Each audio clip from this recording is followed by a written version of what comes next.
안녕하세요.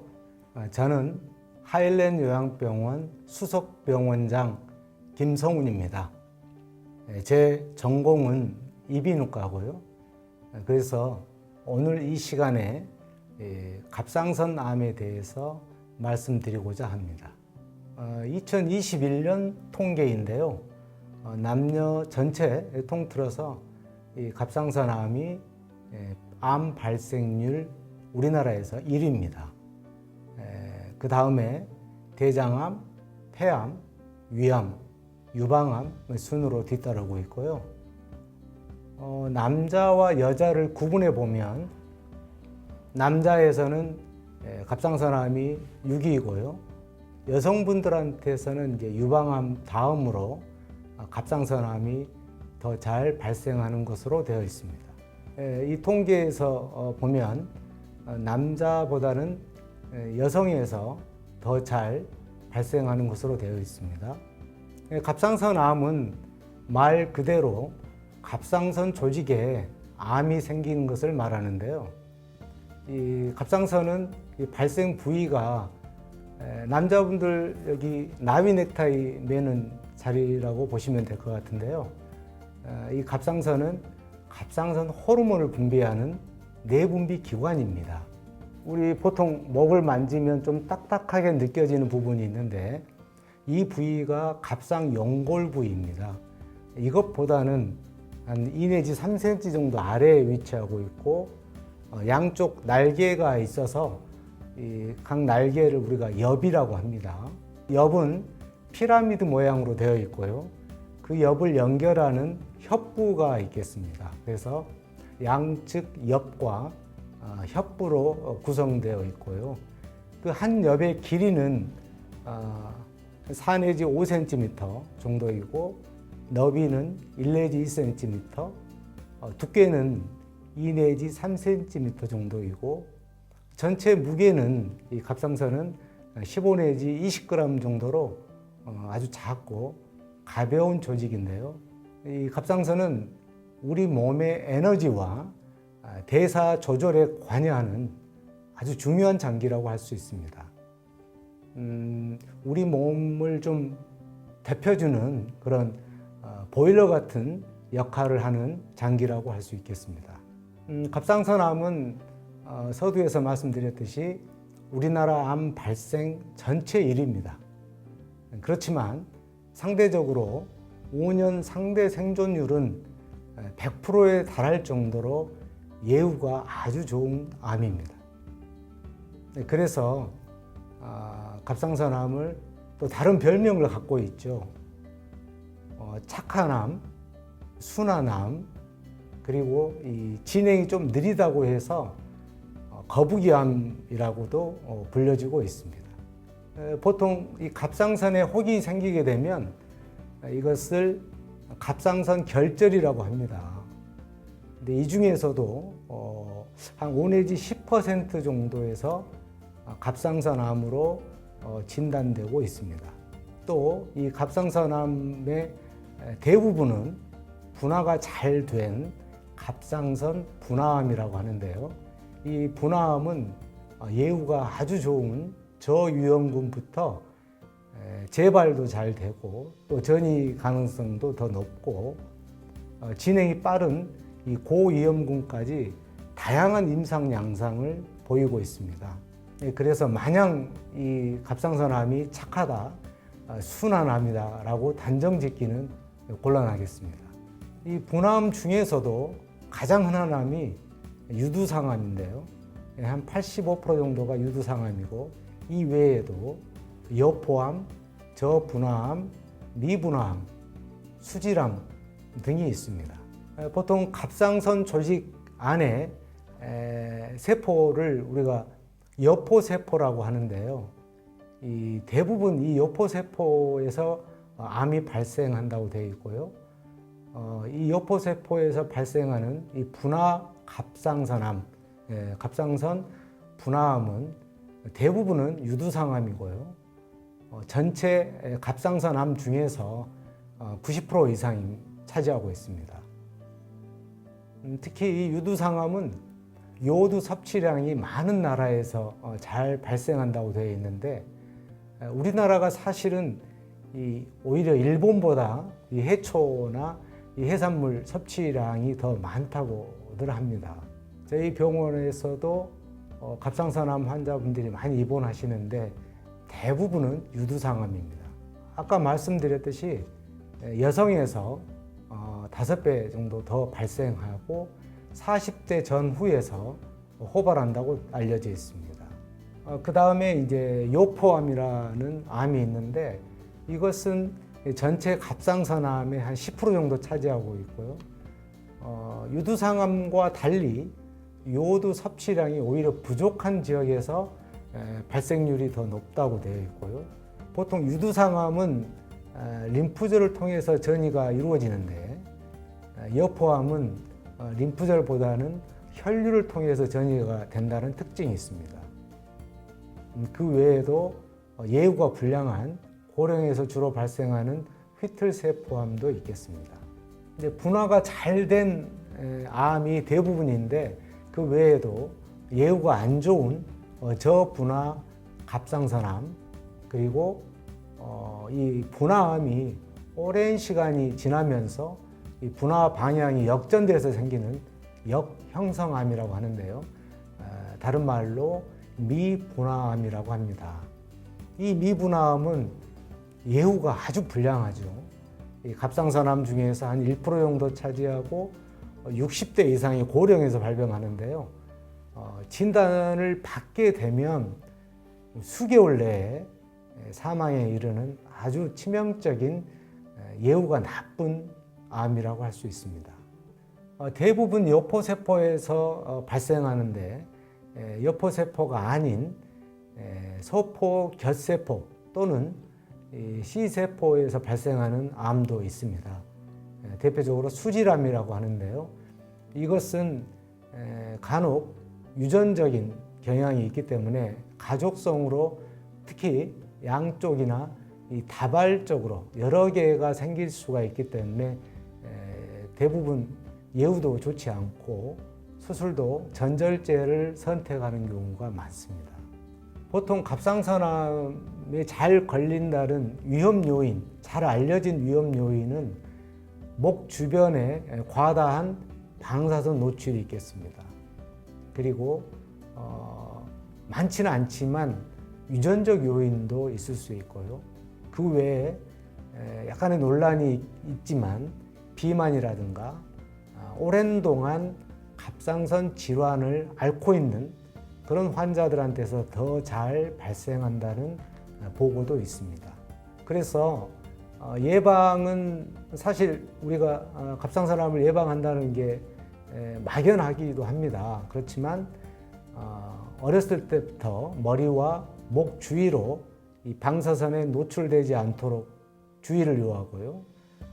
특히 갑상선 수질암에 가족력이 있는 경우에는 가족들을 대상으로 유전자 돌연변이 검사를 할 수 있겠습니다. 갑상선암은 대부분 증상이 없는 것이 특징입니다. 대부분 이렇게 무증상이기 때문에 우리가 초기에 발견하는 게 쉽지는 않은데 과거에 비해서 건강검진을 국민들에게 대규모로 이렇게 시행하고 있기 때문에 건강검진을 통해서 진단되는 경우가 대부분입니다. 목에 이렇게 혹이 만져질 정도로 커져도 환자분들이 인식하지 못하고 통증이 없기 때문에 그냥 지나치는 경우가 있는데요. 이 갑상선 주위로는 중요한 혈관이나 특히 후두신경이 지나가기 때문에 진행이 돼서 이 후두신경을 침범하게 되면 목소리가 쉰 목소리가 날 수 있고요. 또 그 주위에 기관지와 식도가 있기 때문에 거기에 따르는 증상, 즉 호흡곤란이라든가 잦은 기침, 그리고 연화곤란, 그러니까 음식물을 드실 때 좀 불편한 증상이 있을 수 있겠습니다. 갑상선암 진단은 대부분 초음파를 통해서 진단이 되겠습니다. 초음파 검사를 해서 의심이 되면 이 혹이 발견이 돼서 이게 암이 아닐까, 어떤 특별한 그런 형태가 있거든요. 그래서 그런 경우에는 이 새침 흡인 세포 검사를 하게 되고요. 또 미흡하면 더 굵은 바늘을 이용해서 검사를 하게 됩니다. 그 외에도 유전자 검사를 할 수 있고요. 만약 림프절 전이라든가 원격 전이가 의심이 된다면 CT는 반드시 찍어야 되겠습니다. 모든 암은 이 병기가 나눠져 있는데요. 우리가 보통 1기, 2기, 3기, 4기 이렇게 나누잖아요. 이 갑상선암은 특이하게 55세 미만 나이, 그래서 나이가 예후에 가장 중요한데요. 55세 미만에서 원격 전이가 발견이 되지 않았다면 모두 1기로 간주하고 있습니다. 반면에 아까 말씀드렸던 미분암의 경우에는 예후가 아주 불량하죠. 그래서 모든 케이스가 제4병기에 해당된다고 볼 수 있습니다. 그럼 갑상선암의 치료에 대해서 알아보겠습니다.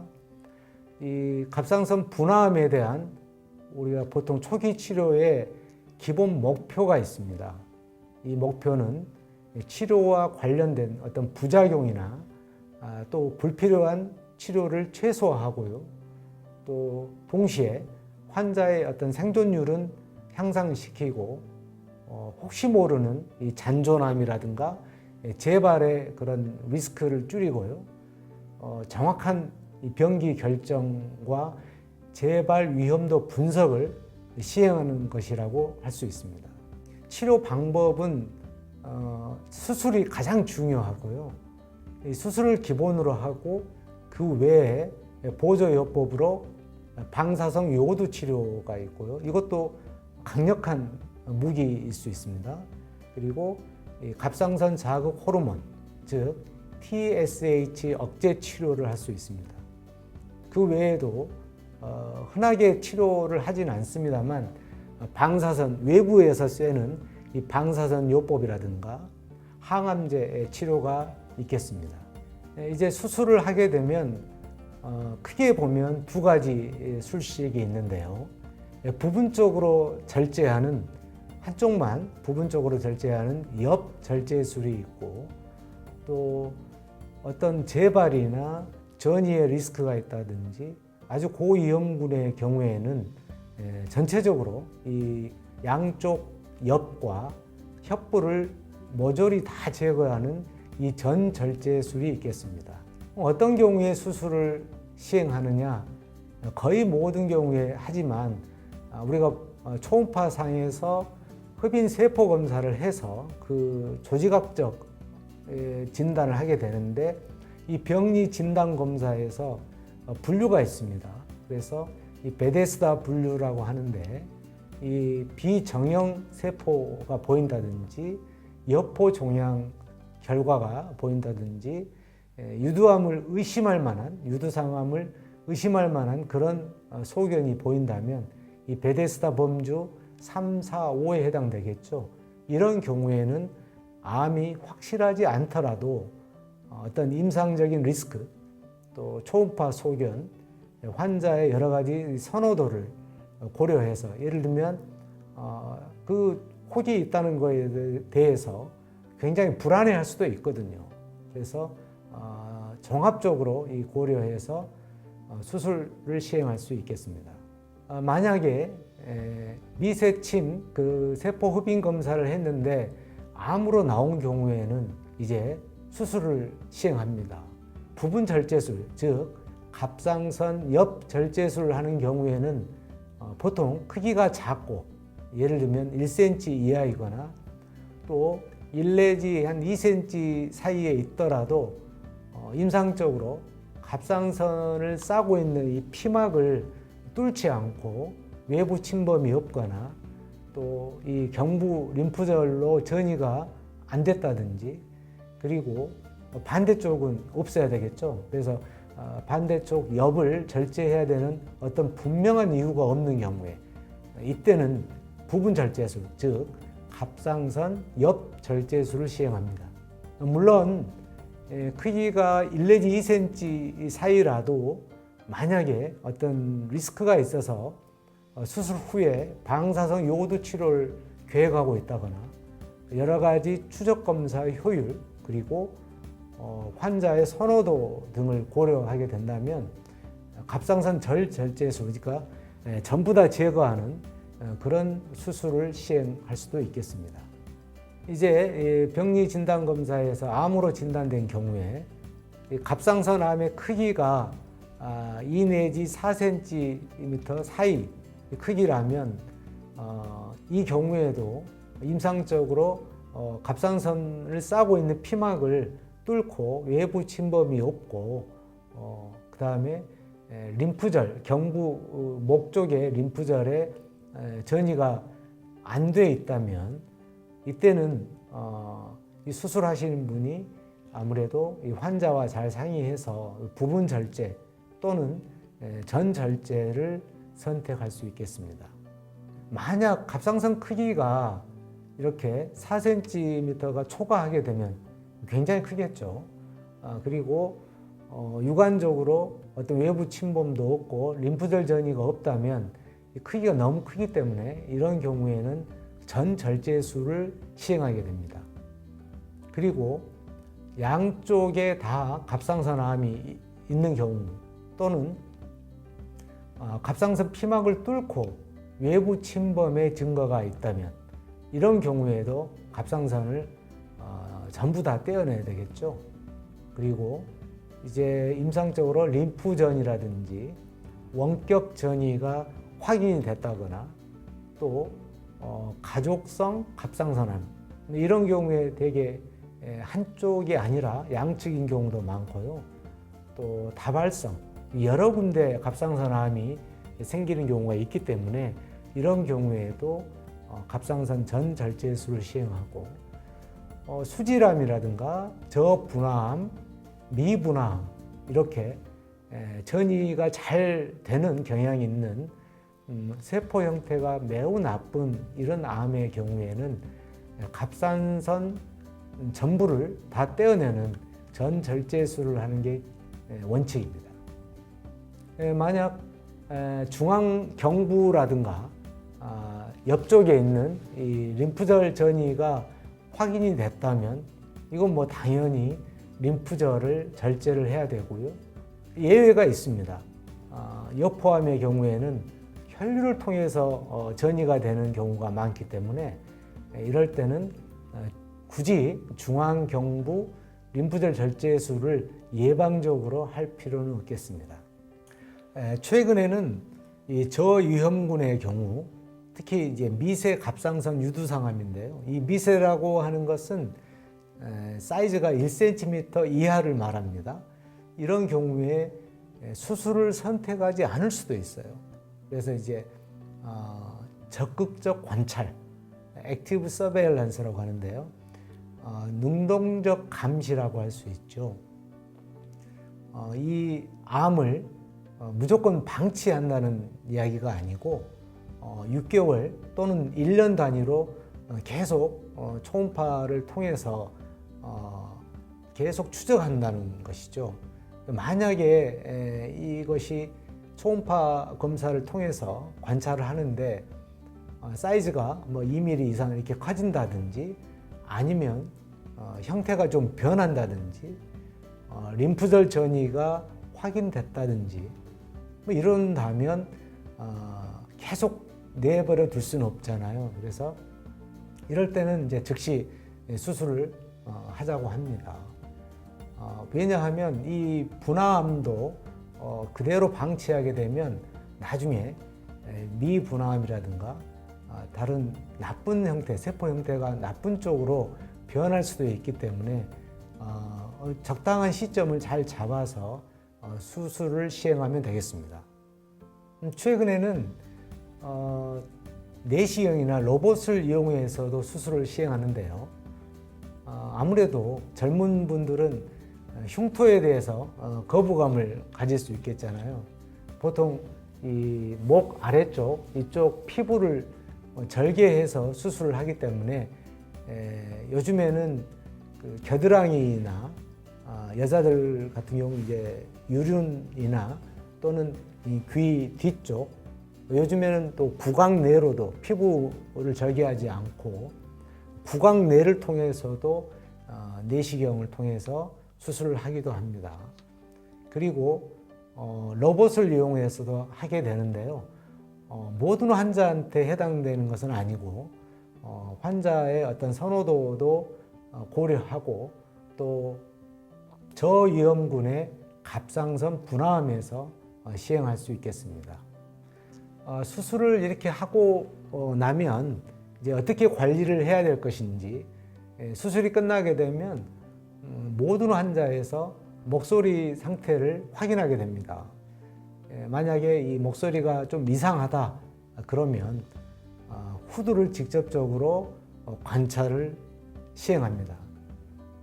제 입원 환자 중에서도 후두 마비가, 이 성대 마비가 돼서 목소리가 좀 잘 안 나왔던 경우가 있었고, 마비 소견은 없는데 목소리 톤이 좀 떨어지고 힘이 약해지고 또 음역대가 좀 좁아지는 그런 환자들이 있었는데, 대부분은 수개월 내에 좋아지는 그런 것을 관찰하였습니다.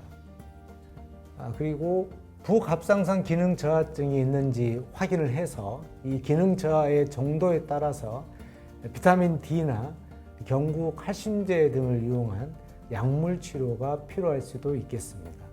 그리고 제일 흔하게 관리를 하게 되는데 흉터 관리겠죠. 아무래도 피부 절개를 하게 되면 어떤 켈로이드 체질이 있다거나 또 젊은 분들은 흉터에 굉장히 관심이 많거든요.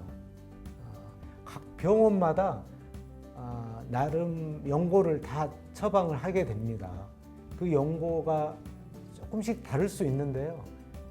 치료 효과는 크게 차이가 없습니다. 그래서 병원에서 처방해주는 연고를 잘 바르시면 되고, 테이프 같은 경우는 크게 효과가 있다라기보다도 이 상처를 보호해주고 이 보습해주는 그런 효과가 있기 때문에 해주시면 되고요.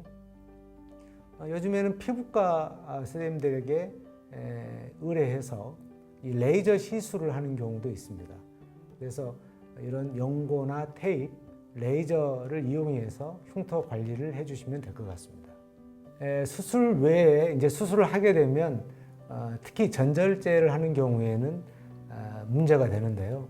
이때는 이 갑상선 자극 호르몬 억제 요법을 하게 됩니다. 갑상선 호르몬제를 이제 복용하게 되는데요.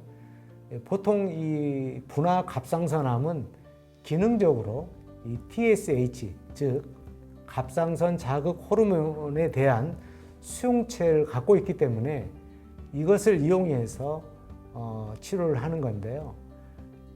TSH의 어떤 자극을 계속 받게 된다면 아무래도 세포 성장이 촉진되고 또 암세포의 침습이 증가하기 때문에 재발 방지나 암의 진행을 억제하는 효과를 위해서라도 갑상선 호르몬제를 잘 복용을 해야 할 것입니다. 보통은 일반적으로 갑상선 호르몬제 투여하는 다른 질환에 비해서는 갑상선암 환자들은 약간 높은 수준으로 유지를 하게 됩니다.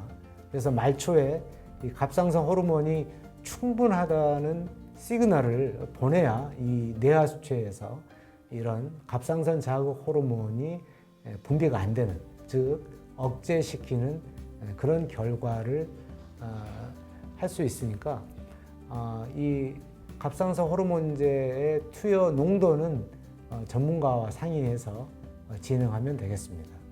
갑상선암 수술 후에 아주 중요한 보조요법이 있습니다. 방사성 요오드 치료입니다.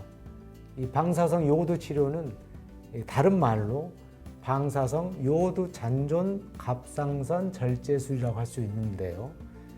이 소포기원, 즉 요포세포를 갖고 있는 이 분화 갑상선이 요오드를 흡수하는 능력이 있기 때문에 이것을 이용해서 요오드에다가 이 방사선을 붙이게 됩니다. 핵폭탄 같은 이 방사선을 붙이게 되죠. 그렇게 되면 혹시 남아있게 되는, 우리가 수술하신 분들은 이 수술이 마지막 수술이다라는 각오로 수술을 하시겠잖아요.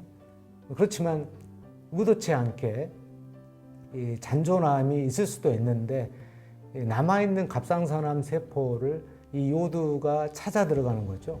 그래서 다른 말로 또 미사일 요법이라고도 할 수 있는데요. 그 세포만 타겟팅해서 들어가면 이제 그 뒤에 딸려 있는 이 방사성 물질이 있기 때문에 그 세포를 태워버리는 그런 효과를 노리는 치료라고 할 수 있습니다. 고위험군의 경우에는 강력하게 우리가 권유를 하게 되고요. 중등도 위험군에 대해서도 가급적이면 시행할 것을 권고합니다. 이 방사성 요오드 치료를 하게 되면 치료 전에 갑상선 호르몬을 3 내지 4주 정도, 약 한 달 가까이를 중단을 보통 하게 되는데요. 한 2주 정도는 저요오드 식이요법을 하게 됩니다. 그렇게 해서 방사선 요오드 치료를 하면 그 사이에, 그 후에 이 전신 요오드 스캔을 시행해서 병소가 있는지 확인하고 이 치료를 마치게 됩니다.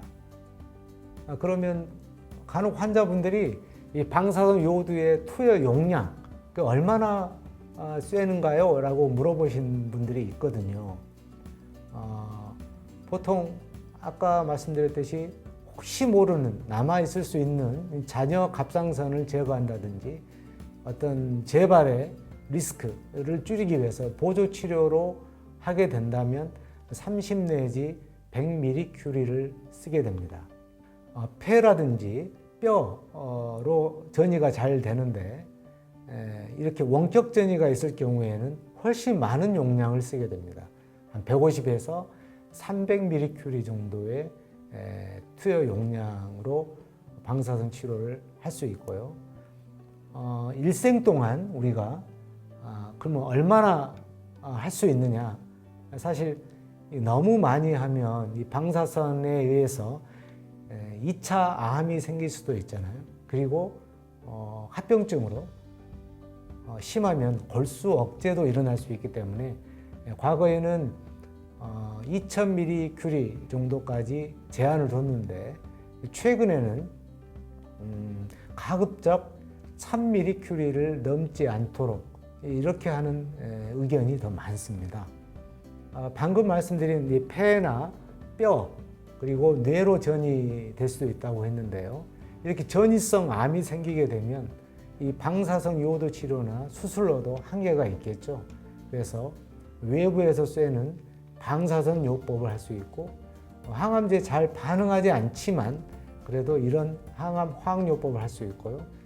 최근에는 소라페닙이나 렘바티닙 같은 표적 치료제를 이용해서 좋은 성적을 낸 결과가 있기 때문에 아직 숙제로 남아 있는데 계속 연구가 되고 있습니다. 지금까지 치료에 대해서 설명을 드렸는데 갑상선암을 치료하게 되면 부작용은 무엇이 있을까요? 이렇게 물어보신 분들이 있어요. 대부분은 거의 없다고 되어 있고 초기에 이 목소리가 좀 변할 수 있습니다. 목소리라고 하는 것은 직간접적으로 이 성대 신경이 손상이 돼서 그럴 수도 있겠지만 만약에 림프절 전이가 있어서 림프절을 없앴다면 제거를 했다면 목의 이 연부 조직을 많이 제거를 하기 때문에 좀 딱딱하게 됩니다. 유착이 일어나죠. 그렇게 되면 목소리에 힘이 없어지는 그런 부작용이 생길 수 있습니다. 대부분은 돌아오는데요. 특히 이 목소리를 직업으로 갖고 계신 분들, 강사라든가, 그다음에 가수, 성악가 이런 분들은 굉장히 신경 쓰이는 부분이거든요. 대부분은 본인들이 관리를 잘 하시고 또 좀 늦게 1년, 2년 지나서도 꾸준히 관리하다 보면 거의 정상으로 돌아온다고 되어 있습니다. 그리고 뜻하지 않게 이 부갑상선이 손상이 오게 되면 부갑상선 기능 저하증이 오게 됩니다. 이 부갑상선은 우리 몸의 칼슘 대사와 관련이 되어 있기 때문에 이 저칼슘 혈증, 그래서 우리 몸의 혈액에 칼슘이 좀 떨어지게 되겠죠.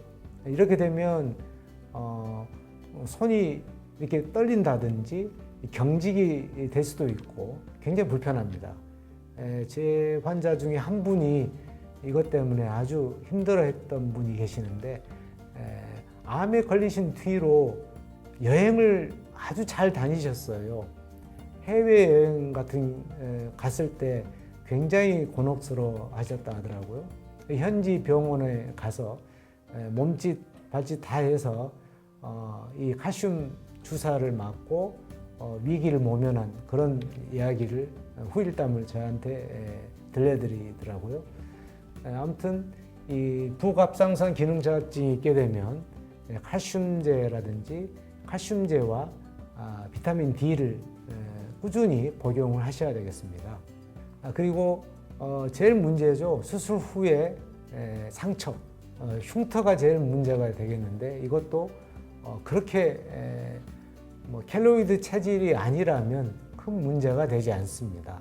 그리고 이제 방사성 요오드 치료의 부작용인데요. 이것은 준비할 때 일시적으로 갑상선 기능이 저하될 수가 있습니다. 이것은 어디까지나 예측이 가능하고 또 이 요오드 치료가 끝나서 갑상선 호르몬제를 투여하게 되면 거의 정상화됩니다. 그래서 염려 안 하셔도 되고 그 외에도 입맛이 좀 변할 수도 있고 목이 좀 부을 수도 있고요. 제일 흔한 것이 침샘이겠죠. 이 침샘도 이 방사성 요오드가 침착이 될 수 있기 때문에 염증이 일어날 수 있어요. 그래서 저희들이 보통 수분 섭취를 충분히 하라, 많이 하라라고 권유를 합니다. 이 춤 분비가 잘 안 이루어지면 염증도 일으켜지고 통증도 생길 수 있겠죠. 그래서 물도 많이 마시고 좀 새콤한 어떤 캔디 같은 것을 드셔서 침 분비를 촉진하는 그렇게 대비하면 되겠습니다. 갑상선암은 치료를 다 마치게 되면 예후가 아주 좋은 편이고 5년 상대 생존율이 100%에 달할 정도로 사망이 매우 드문 질환입니다. 그렇지만 비교적 재발률이 높고 보통 다른 암에 비해서 좀 늦게 재발하죠. 한 7 내지 8년 때 재발하는 경우도 있습니다. 그리고 전이의 가능성도 있기 때문에 방심해서는 안 되겠습니다. 그래서 이 수술한 병원에서 권장하는 그 주기마다 계속 추적 관찰을 해야 하겠습니다. 모든 치료가 끝난 후에 그럼 일상생활을 어떻게 해야 될까요? 갑상선암 환자는 이 수술과 방사성 요오드 치료 기간 그 외에는 정상적인 생활을 할 수 있습니다. 그래서 직장 업무를 보는데도 지장이 없기 때문에 이것 때문에 굳이 본인의 직장을 일을 버려야 된다 이런 생각은 굳이 안 하셔도 되겠습니다.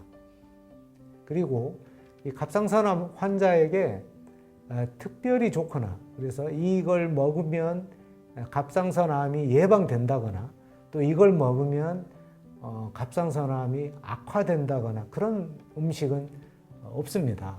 그래서 제철에 나는 건강한 음식을 골고루 드시는 게 포인트라고 할 수 있습니다. 그리고 만약 이 부갑상선 기능 저하증이 와서 칼슘 수치가 떨어진 경우에 이때는 칼슘이 많이 들어있는 그런 음식을 먹어서 미리 대비를 할 수 있겠습니다. 앞으로도 하일레는 신뢰받는 병원으로서의 사명을 다하며 모든 환자분들께 건강한 일상을 되찾아 드릴 수 있도록 최선을 다하겠습니다. 감사합니다.